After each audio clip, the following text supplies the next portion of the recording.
భారతీయుని channel కి స్వాగతం. జై శ్రీరామ్, హర హర మహాదేవ్.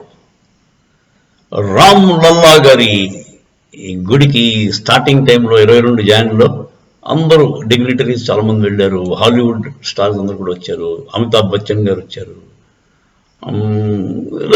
ఘనంగా జరిగింది. ఆ తర్వాత కొంచెం ఈ హాలీవుడ్ నుంచి ఎక్కడ రాలేదు. హాలీవుడ్ కాదు, సారీ, బాలీవుడ్ అంటే మనం బాంబే. ఈ బాలీవుడ్ వాళ్ళు నార్మల్గా బాలీవుడ్కి హిందూయిజంకి పడదండి. బాలీవుడ్ ఫుల్ దావుద్ ఇబ్రహీం గడి సపోర్ట్తో నడుస్తుంది కనుక అంత ఖాన్ అంతా రూల్ చేస్తారు. 4 ఖాన్లు ఉన్నారు. షారుఖ్ ఖాన్, ఆమిర్ ఖాన్, సల్మాన్ ఖాన్, ఇంకోడెవడు పటౌడీ కొడుకున్నాడు సైఫ్ అలీ ఖాన్. 4. ఈ 4 ఖాన్లు మొత్తం బాలీవుడ్ని వాళ్ళు శాసిస్తున్నారు ఇప్పటిదాకా. సో బాలీవుడ్ వాళ్ళెవ్వరూ కూడా హిందూయిజంకి ప్రోగా ఉంటే పాపం శశాంక్ సింగ్ ఉన్నాడు కదా, ఆయన్ని చంపేస్తారు దండగా, అలాగే చంపేస్తారు. సో హిందూయిజంకి ఎగెన్స్ట్గానే ఉండాలి, లేకపోతే ఏదైనా పనికిరాని ఇప్పుడు బీఫ్ తినే వాళ్ళు అయినా అయితే దే ఆర్ హ్యాపీ. ఇప్పుడు అలియా భట్ ఉంది కదా, ఆవిడ బీఫ్ తినదు. సో ఆవిడకి అందరికి ఇష్టం. అలా లేకపోతే బాయ్కాట్ అయిపోతుంది, వాళ్ళకి సినిమాలు రావు. ప్రియాంక చోప్రా, ఇవన్నీ ఏం చెప్తుందంటే, ప్రియాంక చోప్రా అనే ఎక్సలెంట్ యాక్ట్రెస్, ఆవిడ బాగుంటుంది పిల్ల. ఆవిడ హాలీవుడ్ యాక్టర్ని పెళ్లి చేసుకుంది. ఒక చిన్న పిల్ల, ఆడపిల్ల కూడా పుట్టింది అడిగి. ఆవిడని కూడా శశాంత్ సింగ్ లాగే వీళ్ళు బాయ్కాట్ చేస్తారు. ఎందుకంటే ఆవిడ out and out anti Hindu స్టేట్మెంట్లు ఏమి ఇవ్వలేదు. ఆవిడ ప్రో హిందూగా కూడా మాట్లాడలేదు. కంగనా రనౌట్ లాగా యాంటీ హిందూ స్టేట్మెంట్లు కూడా ఇవ్వలేదు. దాంతో ఆవిడని బాయ్కాట్ చేస్తారు బాలీవుడ్ వాళ్ళు. సో ఆవిడ పట్టించుకోలేదు. ఆవిడకి ఇంటర్నేషనల్ కనెక్షన్ అమెరికాలో ఉంటుంది. ఆవిడ హాలీవుడ్లో వెళ్ళిపోయింది. హాలీవుడ్లో ఒక సినిమా తీసింది, అది రిలీజ్ అవబోతోంది. సో ఆవిడ రేంజ్ అలా ఉంది. సో ఆవిడ ఇలా ఉంటుండగా రామ ఆలయానికి వచ్చారు. అయోధ్య రామాలయానికి రాముడి దగ్గర ఆశీర్వాదం తీసుకోవడానికి వచ్చారు. వచ్చి మొగుడితో వచ్చింది. మొగుడు, పిల్ల, చిన్న పిల్ల, చాలా బాగుంది పిల్ల. ఆ ముగ్గురు వచ్చారు. చక్కగా సంప్రదాయమైన దుస్తులు ధరించుకుని వచ్చారు. మంచి కాషాయ రంగు కండువాలు వేసుకున్నారు, తలకు చుట్టుకున్నారు. రామ్ లల్లా గారిని దర్శనం చేసుకున్నారు, తరించారు. అవునా? సో వాళ్ళు ఇదంతా బాగానే ఉంది. కాకపోతే ఈ బాలీవుడ్ వాళ్ళందరూ కూడా ఆవిడ బాయ్కాట్ ఇంకా కొనసాగుతూనే ఉంది. కాకపోతే ఆవిడ పెద్ద పట్టించుకోలేదు. చెప్పాలంటే బాలీవుడ్ ఇప్పుడు టాలీవుడ్ కంటే తక్కువైపోయిందండి దాని పరిస్థితి. అంత బాలేదు. దావుద్ ఇబ్రహీం గడు పోవడం, వాడు మెయిన్ యాంకర్ వాడే. దావుద్ ఇబ్రహీం గడ్ నిలబెట్టిన బాలీవుడ్ అది కొలాప్స్ అయిపోయిందనే చెప్పుకోవాలి. మన తెలుగు సినిమాలు మాత్రం అదరగొడేస్తున్నాయి. మీకు తెలియదు, తెలుగు వాళ్ళు దాన్ని టాలీవుడ్ అంటారా? యా, టాలీవుడ్. మరి తమిళ్ ఏమంటారు? అది తమిళకి పని అందరికంటే మన వాళ్ళే ముందున్నారు చెప్పాలంటే. తమిళ వాళ్ళు కూడా ఈ యాంటీ హిందూ సెంటిమెంట్తో పడి కొట్టుకుంటూ ఏడుస్తున్నారు. మనకు ఆ బాధ లేదండి. మనకు మొదటి నుంచి కూడా మన ఎన్టీ రామారావు గారు, ఎస్వి రంగారావు గారు ఏం సినిమాలు తీశారంటే, పండవ వనవాసం ఎన్నిసార్లు తీసినా చూడొచ్చు. నా చిన్నప్పుడు బలే ఉండేది. నర్తనశాల, క్లాసిక్స్ సినిమాలండి, భలే తీశారు. అలా మన తెలుగు వాళ్ళు, మనకి దైవభక్తి ఎక్కువ. మన డైరెక్టర్స్ ఎక్సలెంట్ డైరెక్టర్స్, ప్రొడ్యూసర్స్ చాలా మంచివాళ్ళు. దేవుడి సినిమా అనేసరికి ఎన్టీ రామారావు గారు ఎంత నిష్టగా ఉండేవారట. ఆ 10-15 రోజులు, 10 రోజులు, నెల, ఆ రోజులు ఏళ్ల తరపున జరిగేది సినిమా షూటింగ్ అంటే. ఆ టైంలో అసలు నీసుకుంటూనే ఉంటాడు. అతను మంచి భోజన ప్రియుడు. చికెన్, మటన్ బాగా తింటాడు. అయినా కూడా కృష్ణుడు వేషం వేసినప్పుడు, రాముడు వేషం వేసినప్పుడు చాలా నిష్టగా అవన్నీ వదిలేశాడు.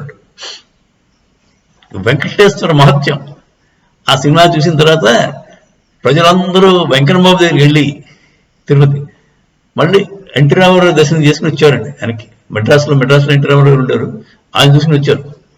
అంత పిచ్చి అనమాట మన వాడు. ఎన్టీ రామారావు అంటే మనకి వెంకటబాబులే కనపడ్డాడు అంటే. సో మన వాళ్ళకున్న మన తెలుగు ఇండస్ట్రీ మాత్రం, తెలుగు ఫిల్మ్ ఇండస్ట్రీ సక్సెస్ అవడానికి కారణం వాళ్ళకి యాంటీ హిందూ ఇది లేదు, సెంటిమెంట్ లేదు. We are not against Hinduism. ఈ తమిళనాడు డిఎంకే నాయకుడులాగా లేకపోతే Kerala ఏదోలాగా కమ్యూనిస్టులాగా we are not against Hinduism. దానివల్ల సక్సీడ్ అయ్యాం. లేకపోతే ఎక్కడండి మన వాళ్ళు ఏదో 4వ ర్యాంక్ 5వ ర్యాంకులో ఉండేవారు. మొదట కేరళకి ఇచ్చారు, రెండోది తమిళ్, అంతకంటే ముందు బాలీవుడ్, బాంబే, అక్కడ ఎక్కడో ఉండేది తెలుగు ఇండస్ట్రీ. అలాంటిది జస్ట్ సిన్సియారిటీ, మంచి ఉద్దేశం ఉండబట్టి ముందుకెళ్ళాం. సరే, మనం మళ్ళీ డైగ్రెస్ అవుతున్నాం. ఇప్పుడు ఆవిడ పాపం ప్రియాంక చోప్రా, ఆవిడ మరి ఫిల్మ్ ప్రమోట్ చేసుకోవడానికి ఆవిడ చెప్పాను కదా, హాలీవుడ్ సినిమాలో రిలీజ్ కాబోతుంది, యాక్ట్ చేసింది ఆవిడ. దాన్ని ప్రమోట్ చేసుకోవడానిక లేదంటే మరి మామూలుగానే దేవుడి దగ్గర ఆశీర్వాదం పొందడానిక వచ్చారు. వచ్చి ఘనంగా దర్శనం చేసుకున్నారు. ఇదండి. దీనివల్ల నాకేమనిపిస్తుందంటే హాలీవుడ్ కూడా ఇప్పుడు ఈ పొలిటికల్ యాంగిల్లో చూస్తే హాలీవుడ్ కూడా ఈ యాంటీ హిందూ సెంటిమెంట్లు మెల్లిమెల్లిగా తగ్గించుకోవాల్సిన అవసరం అంతనే ఉంది. హాలీవుడ్, బాలీవుడ్కి ఆ కర్మ తప్పదు. వాళ్ళు ఈ ఖాన్ ఉన్నంతసేపు, నలుగురు ఖాన్లు ఉన్నంతకాలం బాలీవుడ్ దానికి శాపగ్రస్తులై వాళ్ళ సినిమాలు ఒకటి హిట్ బాయ్కాట్లు అయిపోతుంటాయి అని నా ఉద్దేశం. ఎందుకంటే వీళ్ళకి ఇంకా వాళ్ళ మనసులో వాళ్ళకి ఏమాత్రం అవకాశం ఉన్నా మళ్ళీ బాబ్రీ మస్జిద్ కట్టేద్దాం అన్న ఉద్దేశం ఉంటుందండి, ఉంది. వాళ్ళు ఓపెన్గా సైఫ్ అలీ ఖాన్ గారు అయితే చాలా ఓపెన్గా చెప్తాడు. వాళ్ళు కొంచెం వాళ్ళ తత్వం అంతే, మారడం కష్టం. వాళ్ళు మన వాళ్ళంత సహనం అది ఉండదు వాళ్ళకి. మరి ఏం చేస్తాం, we have to live with them. కాకపోతే నెక్స్ట్ జనరేషన్ అయినా ఇంత కట్టరపంతి లేకుండా ఉండేలా చూసుకోవాలి, లేదంటే మనకి చాలా ప్రమాదమే, మన హిందువులకి ఉనికికి ప్రమాదం. నెక్స్ట్ జనరేషన్ ఈ మద్రసాలు, మౌల్వీలు వాళ్ళందరినీ అదుపులో, అంటే వాళ్ళ కంట్రోల్గా ఉండమని చెప్పాలి.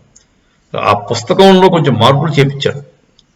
That book needs to be corrected. ఎందుకంటే మనం భగవద్గీతలోనే ఆడినరకు ఈనరకు ఉందనుకోండి, మనం అలాగే వైలెంట్గా అయిపోతాం. భగవద్గీతలో ఎంతసేపు నీలో ఉన్న శక్తులను కంట్రోల్ చేసుకోరా అన్నాడు, నీ అరిషడ్ వర్గాలను కంట్రోల్ చేసుకోండి.